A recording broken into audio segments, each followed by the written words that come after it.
How's it going, everybody? Welcome back to the channel. Today, guys, I'm going to teach you how to record using OBS. I'll also cover streaming, but I'm not going to cover it fully in this video. I'll make a whole separate video if you guys want to see that. Let me know in the comments. But with all that being said, guys, let's get started with the video. Alright, so first up, I know OBS may look confusing, but it's really not. And I already have a couple things set up because I'm actively recording right now. But the first thing you're going to want to do when you open up OBS is go to settings. You want to do this first because you want to know where your recordings are going to and what format they're coming out as. So we're going to go to output, and after you've gone to output, go to recording and then go to the recording path. Now once you click browse, of course it's just like anything else. You can set where you want your recordings to go. Make sure you have enough space though, because if you don't, it won't record. After you've done that, you can go down to the recording format. Once you've gone to the recording format, you can switch it to MP4. Make sure you do this because if you use Premiere or something like that, the format will not work with it. So make sure you switch to MP4. Now to the bit rate. So what I like to do for the rate control, I like to switch it from,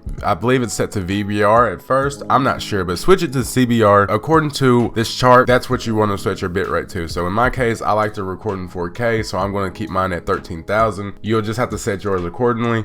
You should have a stable recording if you go by this chart. But if you have any questions, you can put it in the comments below and I'll try my best to get to you. Next, for the keyframe intervals, I set mine to 0. For the preset, I set the quality.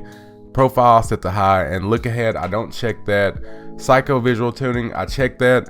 I don't know what that does, but it's checked by default, so I'll leave it checked. And the GPU set to 0 and 2, and the max B frames is set to 2. So those are mainly, the bottom settings are mainly set by default, so you probably don't have to change that. So once you're done with this tab, you're going to go to the video, and as you can see, you have the base canvas resolution. The base canvas resolution is whatever resolution your monitor is. So you want to set this to whatever resolution your monitor is. So in my case, it's 3840 by 2160, which is 4K. I want to output at a lower resolution. So what I do is set this output scaled resolution to 1440p. So that means the recording base is set to 4K, but when it outputs to the PC and save my recording, it's going to be 1440p. I'm setting this to a lower resolution so to reserve space and to reduce the stress on my PC, because my PC can't really handle 4K that well. So I'm going to output at a lower resolution. You can do this at any resolution if your PC struggles, but I would recommend not going any lower than 720p. Now next, you have the downscale filter. Now this is set, I'm not even going to say that word, but this is what it's set to.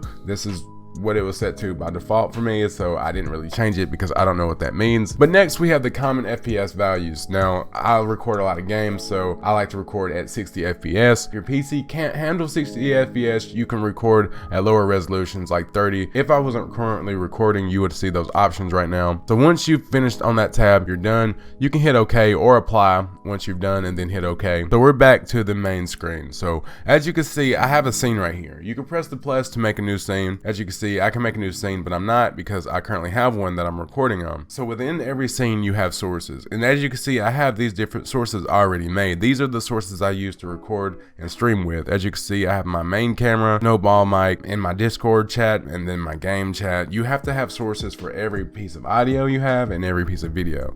So let's say I want to add a screen capture. So I'm going to hit the plus, and I'm going to go to display capture. Simple as that. You just click display capture, create new. You can add it, name it to whatever you want, or you can add an existing one and make a copy. So as you can see, I just made a copy of the display capture. I don't really need it, so I can delete it, or I can hit the eyeball and make it to where I can't see. But as you can see, we just added a display capture. Simple as that.